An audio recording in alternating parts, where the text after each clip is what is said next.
What is it? Tomb of the Spider Queen. Nice. So this is going to be the map pick of Mighty.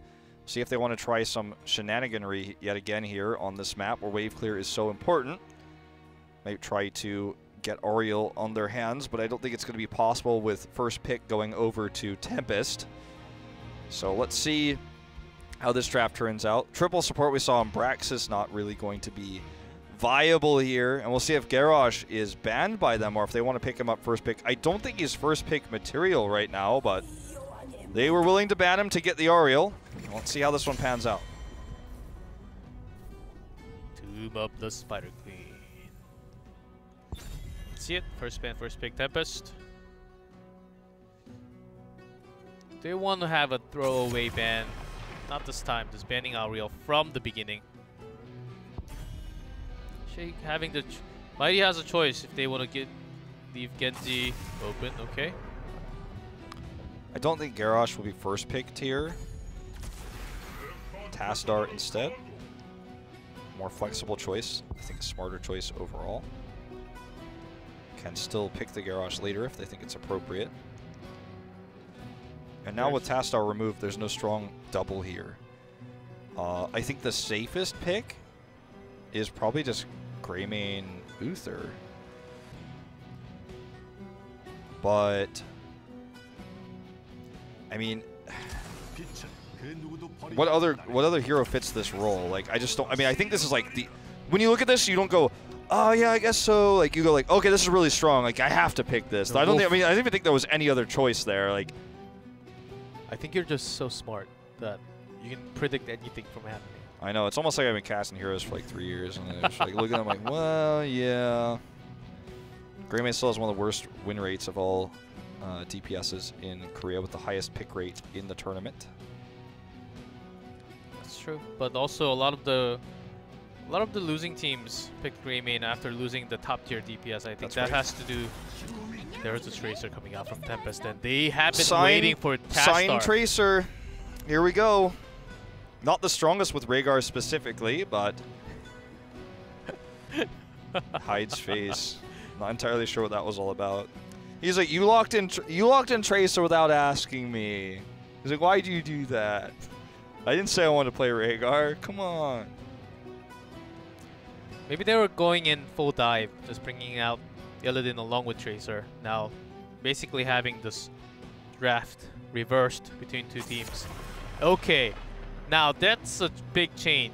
They're saying Signs more than the Qs has been crazy. I think this is a terrible ban. Yeah, Sign will be playing Tracer. He will never be playing the Muradin in this comp ever. Never, ever, not even one time ever, never. I think this is a terrible ban. If you've been following Heroes of the Storm in Korea for a long time, you'll know that when a Tracer is picked, Sign always plays it. There are very few times where this is the case in top tier heroes teams where someone will role swap for a specific hero, but this is one of them. And with Tracer, they normally play Tyrael. I think the Tyrael ban would have been way smarter in this case. They're looking for the ETC power slide to try to catch the Tracer. That's the goal with this. They already have point-click stuns with Uther, so the draft is strong for Mighty for what they've chosen, but I think the ban onto Muradin is just a mistake. You know, for example, like, there's other heroes like this. Lockdown would play specifically Sonya, even though he's the ranged DPS. Kael'thas. Oh my god, it's the old Kael'thas ETC. And it's the old Joker ETC too. My goodness, we're going back all the way. And ETC actually has a super high win rate from Western Clash and Eastern Clash, especially on Spider. So I'm excited to see the rotational control coming out from Mighty, because Joker on his comfortable hero. Kael'thas a little bit questionable coming out from Mighty. I think it's actually the first time, if I'm not wrong. Well, if I were an NA, I'd be like, you're not wrong. Yep, that's the first time that Mighty's playing Kael'thas. I don't even know. Maybe I'm pretty sure BDG, but I mean, let's see the pair up. BDG has played it in like 2015, 2016, but not this year. Maybe they're also thinking about grabbing Stitches at the very end, having the pair up with Kael'thas and Power Slide. So Power Slide also gives a threat to all the dives that can happen against the Tracer, against maybe possibly a Illidan coming out from. So I think they're stealing the Tracer, not Tracer, Stitches away, also having False Death for the protection. Nicely done by Tempest. Stitches is designed to be a good slow so that the longer damage comes out from Tracer and the False Death, which will be 100% Seasoned Marksman. Uther is very strong against this comp, though, because there's armor, the way it impacts Tracer and Falstad. I actually like the draft of Mighty a lot more. Stitches has no follow-up routes for his hooks. And sure, Kael'thas and Greymane don't have the greatest escapes if there are hooks. I think they're just thinking about the Gorge and the Gust potential, just picking up one at a time, because sure, Mighty will be having a lot of rotational work, because if Tempest is allowed to get just one every time, then they can just push right after. Chen's going to be the secondary tank here without Abathur. It'll be the first time he gets picked like this. And as soon as Chen starts getting popular, he's going to have to see some nerfs, man. I haven't read the patch notes, but I'm sure that no, I have. Lots of unhappy people out there. A lot of unhappy people. Yes, but Chen will get nerfed, but without Abathur and Uther is the only support, will that be enough sustain? Let's see. I feel like for the Stitches pick, though, you talk about the Falstad Gust, there's a lot of ifs. My if meter is going pretty high on this one, yes. And I always feel like when you have a draft like that, things can always go the way you plan if you play perfectly, but if you don't, things get a little bit risky. Let's see if Tempest can make this draft work on Mighty's map pick of Tomb of the Spider Queen.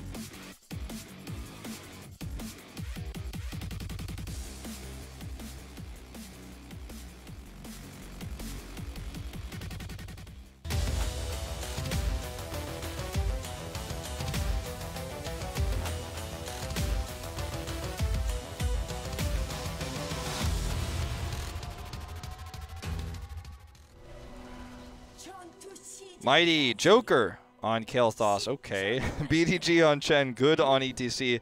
Dasung on Greymane, and Magi on Uther. Okay. That's a change for sure. And Tempest on the other side. Hide on Rehgar, Honkana on Stitches, Lockdown on Falstad, Sign on Tracer, H82 on Tastar, and they're not even going to fight right now. Well, they have to prep this wave so that the ETC power doesn't ruin them in the mid lane. This is almost required. If you think back to Sweden 2016 summer, old you always do this MOBA against ETC Kelth. Yeah, it's an old MOBA tactic. And against Kael'thas ETC, you just kind of have to do it. It's the safer play. Otherwise, you can't even really get the minions here in mid. And I'm happy because we don't see convection. No convection tonight. Well, against this comp, I think you're really playing with fire if you're going convection. Against Signs, incredible pulse bomb accuracy, Stitches as well. Just really asking for too much if you're trying to do that. Sign is holding his own here, harassing very heavily in lane. Joker's actually not going to be with ETC for the time being, but looks like ETC will probably rotate towards his lane to try to get the picks with the double stuns. Chen will come in handy because there's not much of CC from on Tempest's side, of course, but do you think it's going to be enough damage with Tracer and Falstad? That's the big question mark. I think if you have good picks in the early game and you scale well into the late game with an advantage with having 10 first, I think it can be. But with hooks like that, I'm not so certain. It's cool when you have a flex like what we're seeing. Oh, here's the first pulse bomb we're going to see this game. Should be a kill. Storm over the wall? Nope. But I like when you have the flexibility of a player like Honkono, who's an ex-tank player. That's right. To be able to flex onto the Stitches when you have Sign on the Tracer like this. Just talking about how Tempest operates as a team. That's why I can get behind the role swap of Sign onto Tracer, because he specifically only swaps for this one hero, and they always have the fallback of, you know, Honkono's an ex-tank player. Whereas when I'm watching BDG up here in the solo top on Chen, I'm like, but you're supposed to be the ranged carry, you're supposed to be the mage player. We're on neither ranged DPSs. Joker, who's supposed to be aggressive position, considered one of the best ETCs in Korea for years. Years is not playing the ETC, is playing the Kael'thas, where he needs to be positioned the opposite of where he would be as ETC. Then I have a little bit less. I mean, it's impressive if they win with it and the draft is a success, but you know, I feel like it's a really big risk when you have great players to play these roles and they're just swapping. Good is a great Chen player as well, by the way. I don't know. Yeah, that's true. It's almost as if like the IDs are wrong on the screen. I'm like, are we sure? Like these are who's? It's for a fact. There has been lots of swaps tonight, and they won game 3, and it has been working. And I don't think it's perfect, but for what they've got right now, I think it's working okay. And Onkono, of course, used to be a good tank back in Miracle. Change his role to DPS, but he can also flex that in. I think that's a really good change up from Tempest. But Sign's win rate on Tracer is not so great from what I know. So let's see if Sign can make lots of pulse bomb kills happen. I mean, he had a great pulse bomb earlier on the Nasong. Unfortunately, just not quite the damage. Onkono with a greedy turn and attempt. There's no peel here. Kael'thas dies in the bot lane too. Probably that same pulse bomb, looks like it. Based on the pulse bomb charge we can see from Sign, so a 1-for-1. And in terms of gems lost here, looks like it was pretty much an even trade. Carried gems 32 to 24, so very similar. Now that's a good reason not to go for Convection when there's a Tracer out on the other side, and also Stitches, so... Look at how much impact the armor has versus this, though. Remember, ETC also gets passive armor. Sign is basically not scratching these guys when they have the armor, so... That's definitely very strong. Also against the Seasoned Marksman Falstad, like we were talking about earlier. I think Mighty certainly has the better draft when you compare them directly right now. BDG has the escape here. They're going to see the rotation up. That armor doing so much work again. The bot lane is dominated here by Tempest. And with no kills, I think they get a slight lead. No turn-in, unfortunately. They're very close to that. Both teams are very close to it. And of course, Tempest holding a lot more, but in terms of rotations, because of ETC and Mighty just pulling out together, I think they will have an advantage of turning in right after. Onkono, no escapes, but no escapes, but lack of damage coming in because they don't have Kael'thas yet. Kael'thas rotates up, but for nothing. There's a big parse light onto Tracer, but no damage follow up again. Lockdown almost got the turn in. I think this phase is going to go on for a while, unless someone makes a mistake. Just because it's so hard to kill everybody in this game right now. Does Tempest have enough damage? Feels like not really, but does... It's hard because if you want to have a 5-man rotation, you'll be missing a person on the other side to stop the channeling from happening. But ETC got some in, and I think this will be the change, the big mark, but Tempest actually successfully turned everything in here. Just so hard for both teams to get those kills because Mighty has... to deal with Stitches, and positioning-wise it's very difficult. You have to be careful about Sign. The pulse bomb's always held. The Falstad may die from all that power slide, does barely escape with 30-40%. Yeah, tonight XP. our observer has just really been interested in watching mundane laning. Like he's like, no, we gotta watch them get the gems. I'm like, well, he's been like into the laning. He's back from 3 weeks of break. I guess 4 weeks of break. We'll give him some slack today. Okay. But tomorrow, if he does. But tomorrow, no, no way. Well, Joker holding 10.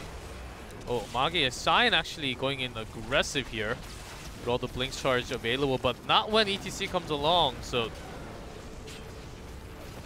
They have pretty good wave clear in this lane with Lockdown and Hyde. Brothers in lane, the extra Lightning Bond coming in for the pretty sick wave clear. Bot lane dominated by the threat of a Tracer Pulse Bomb when the tanks went top.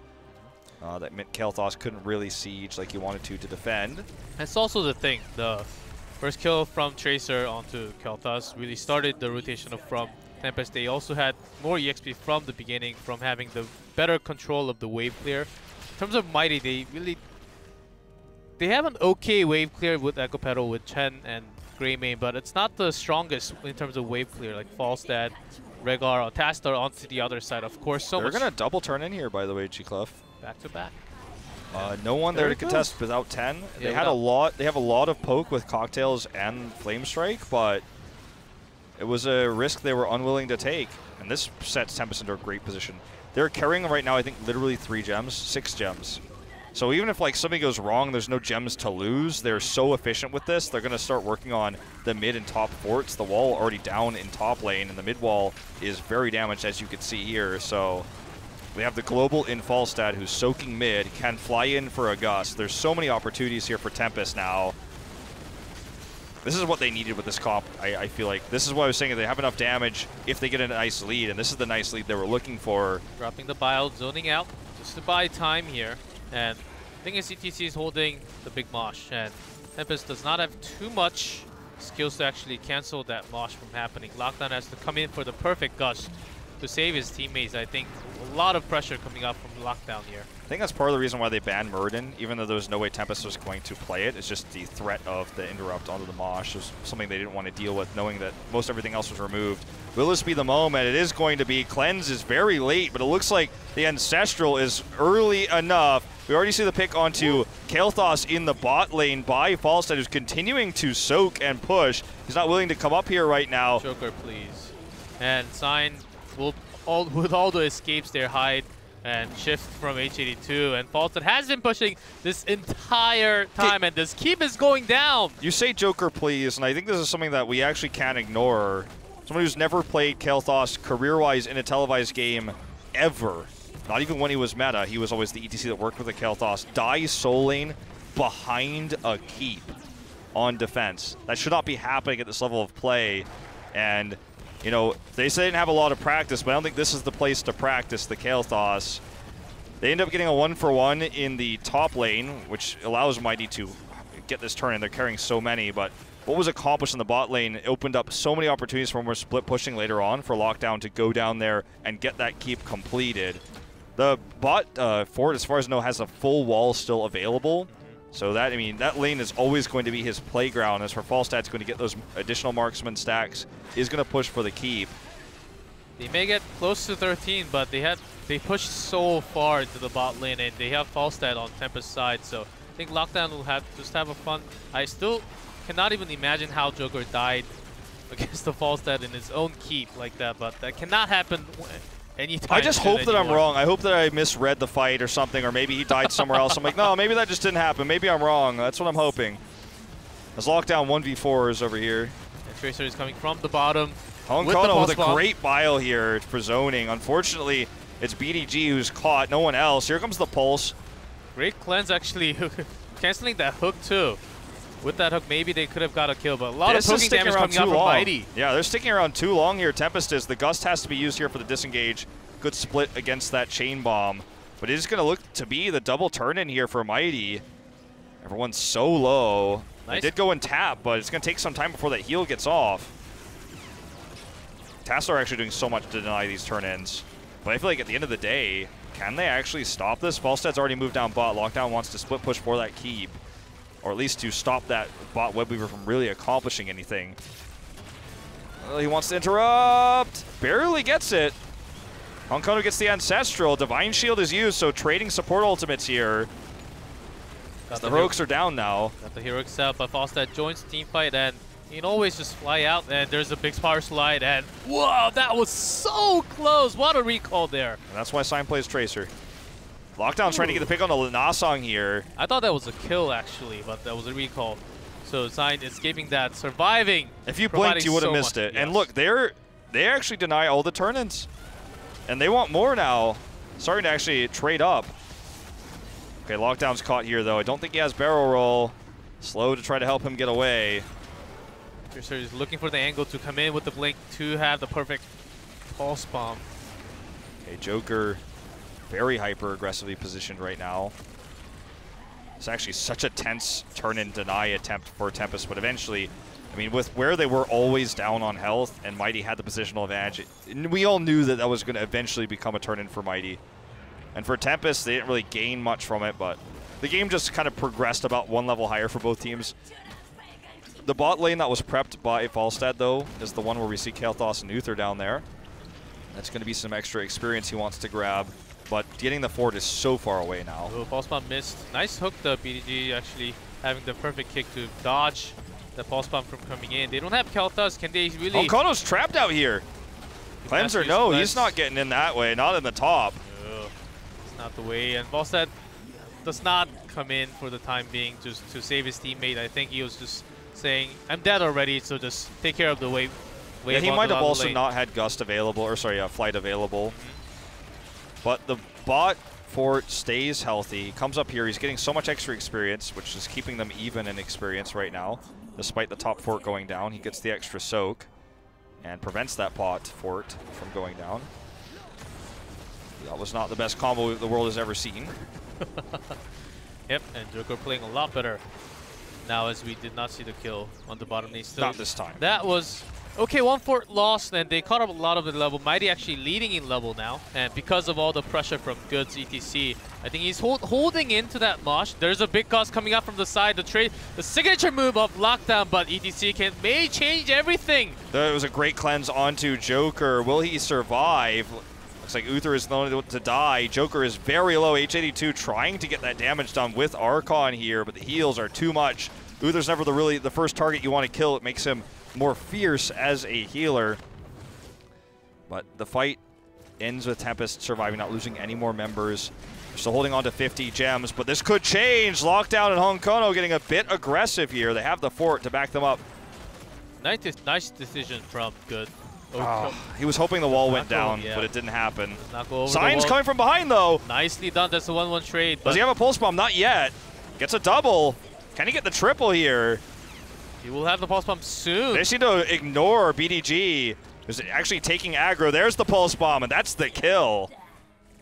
Ooh. And now BDG is caught. He was going forward when he should be going back. Has to use his heroic, his Storm, Earth, and Fire to get out of here. That was a dirty one. That was a dirty one for sure. And Mighty. Okay, I understand that you want a pressure advantage when you have the kills, when you have Rhaegar down. But if you stall that much time and really not knowing where Tracer is, especially, and having Kel'Thas on the back, you will lose your members without all the protection. I don't think Divine Shield was. I think it was on cooldown back then. Yeah, I think you're right. I think it just came back, so it was just not enough. I mean, he was dead first anyways, Uther was. And then they tried to push the advantage, and whether it was up or not, I think he was just dead. And then they wanted to get the bot fort. They didn't know where Tracer was, and here's the first really good hook of the game. Divine Shield has to be used here for just the hook cooldown. We did see Gust used, however. They didn't get the pick they were looking for. Webweaver in the bot is the scariest one, though, because it is untouched right now and is marching directly towards the keep. BDG diving for lockdown now. He gets the heal. They do not want to use Ancestral. Just trying to buy time. Try to stop him from mounting so that bot Webweaver can take out the keep. If they commit resources to deal with that, they're going to look for the top keep. And that's exactly what they do. They see the rotation down bot. Falstad's dealing with the camp mid. And this 4-man, I should say, is going to look to damage this top keep. Will they be able to get it? Is that a realistic goal? I don't think so, but if they get picks, if they get a really good hook, it could happen. Ooh, and Moshpit is back. He's back. He's looking for the angle. He's not committing yet because Chen is away, and Chen is actually looking for a kill onto Falstad. Okay, that was not the hook they were looking for. Still damages Magi quite significantly. Gravity Lapse goes wide. BDG is caught here. Has to use Storm, Earth, and Fire yet again. He's going to go for HA2. Dimensional Shift is up. It's a huge moment. The Gust used. Could have been a mosh pit there had it not been. The fishing hook lands onto Joker, and Joker is in the danger, but does get their armor from the Uther coming back. Honkono's in danger zone now. Perfect Ancestral to heal him back. It's still 5v5. There's the Archon pop from H82. So much damage onto ETC. Cleanse! Does not cleanse. Doesn't cleanse the pulse bomb. And yes. Another hook here onto Magi. This time he's not walking out scot-free.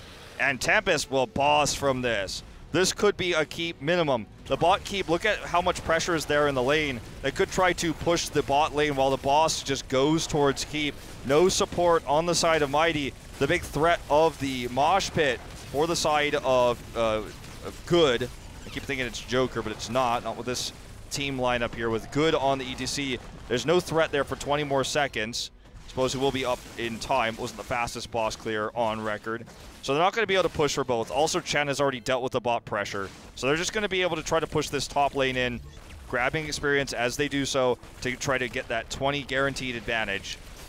Honkono Stitches trusting Hyde that he will have the Ancestral. He will heal him back whenever he's trying to go down. And landing those fishing hooks almost max range. Grabbing Kel'Thas from the beginning really changed everything. Honkono's hooks has been pretty impressive this game. Certainly have been. 20 for Tempest. Okay, they have 20, and they also have the boss on the core. Mighty needs to be careful with this fight. Hunkono's insanely low, though. The Phoenix actually nearly finishing him off. It's Wind Tunnel from Lockdown. Let's see it. Here it comes. Okay, he's pushed away. The boss is about to go down. Divine Shield here onto good. That's the enough Maj damage. is still interrupted. He doesn't get the Maj off, even with the Divine Shield, and that is going to be game. Tempest will take the series 3-1. I knew at the moment he was going to pick Wind Tunnel. That's it, and that's what they needed. They had enough damage. The boss, Hunkono, really landing on those fishing hooks. I think we'll see him on the interview zone also. This team is flexible, and I think this is the only Korean team that can actually have some swaps like that, especially when they bring up Tracer.